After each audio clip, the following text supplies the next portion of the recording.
Sahabat Arsa, perjalanan saya kali ini menelusuri negeri Maghribi, Maroko.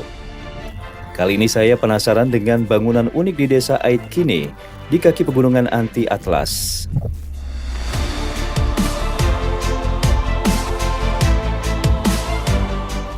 Bersama Bapak Lahsan, saya menyusuri desa Ait Kine mencari lorong-lorong tertutup yang menghubungkan gang-gang kecil dengan lumbung bersama yang masih beroperasi.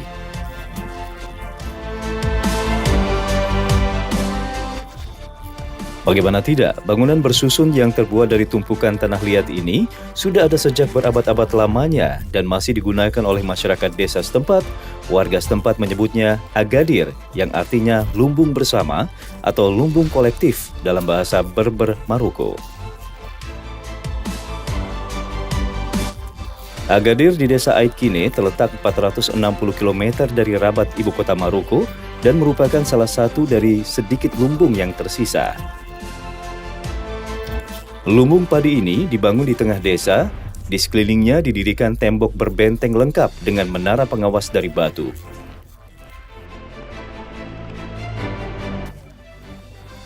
Saudaraku, kunci ini adalah kunci asli dari abad ke-12. Dan Masya Allah, saya bersama Bapak Lahsan diajak untuk ke tempat penyimpanan harta masyarakat Etkin dari zaman dahulu sampai sekarang. Bismillah. Memegang kunci ini rasanya seperti sedang masuk ke dalam cerita di film berlatar belakang zaman Romawi kuno. Bentuk kunci ini memang cukup unik ya.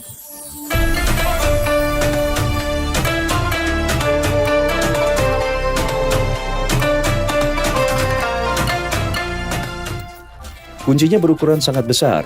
Tak disangka ukuran pintunya justru kecil. Namun jangan salah, pintu ini masih sangat kokoh dan aman untuk melindungi lumbung.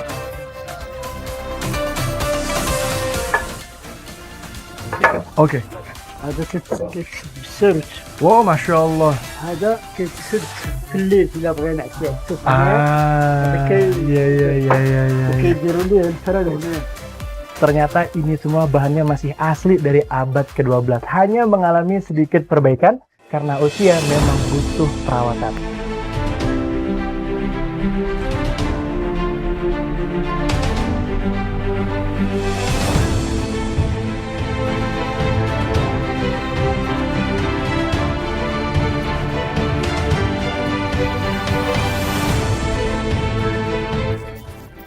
Selain stok makanan, lumbung ini juga berfungsi untuk menyimpan surat-surat berharga milik masyarakat Ait Kine. هذا هذا التيتر ديالو نيجو. Wow, Masya Allah. Ini adalah surat tanda kepemilikan rumah dari abad ke-17.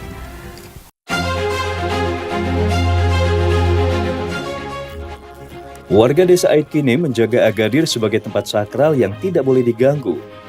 Sebab tempat ini tidak hanya melindungi mereka dari kelaparan saat kekeringan, tetapi juga dari serangan.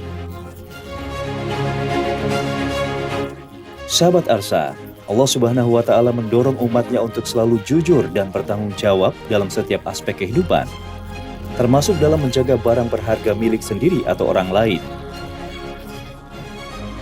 Dalam Al-Quran Surat Al-Anfal ayat 27 dan 28, Allah berfirman, "Hai orang-orang yang beriman, janganlah kalian mengkhianati Allah dan Rasul-Nya, dan juga janganlah kalian mengkhianati amanat-amanat yang dipercayakan kepada kalian, sedangkan kalian mengetahui. Dan ketahuilah bahwa harta kalian dan anak-anak kalian itu hanyalah sebagai cobaan, dan sesungguhnya di sisi Allah lah pahala yang besar." Quran Surat Al-Anfal ayat 27 hingga 28. Di tangan saya kali ini merupakan surat akta nikah. Nah, dan juga di sini tertulis ada warisan. Saudaraku, bahkan di sini masih tersimpan manuskrip kitab hadis Imam Muslim dari abad ke-12. Masya Allah, ini bisa kita baca Muslim.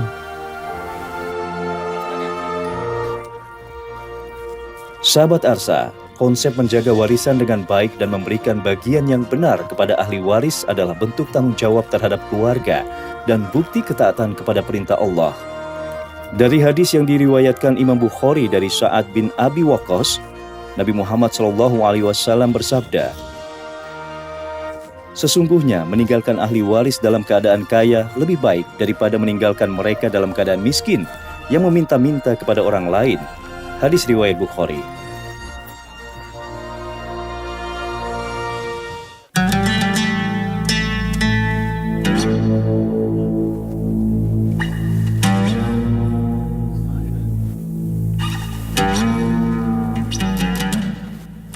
Saudaraku, ini adalah kondisi salah satu lumbung kolektif milik warga. Di mana? Di sini, Masya Allah, tempat dikumpulkannya gandum.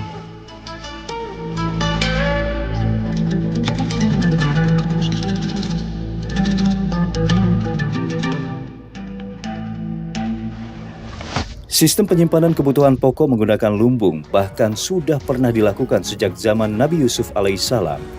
Selama kepemimpinannya, Nabi Yusuf alaihissalam berhasil membangun kota Fayum menjadi tempat penyimpanan bagi rakyat Mesir dan sekitarnya.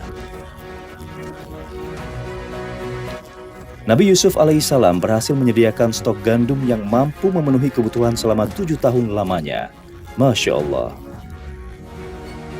Saudaraku, lumbung kolektif ini benar-benar dimanfaatkan untuk menyimpan bahan pangan dan juga harta-harta berharga lainnya seperti ini. Dan ini terlampir seperti cerita Nabi Yusuf alaihissalam dalam surah Yusuf ayat 46-49 dalam Al-Quran.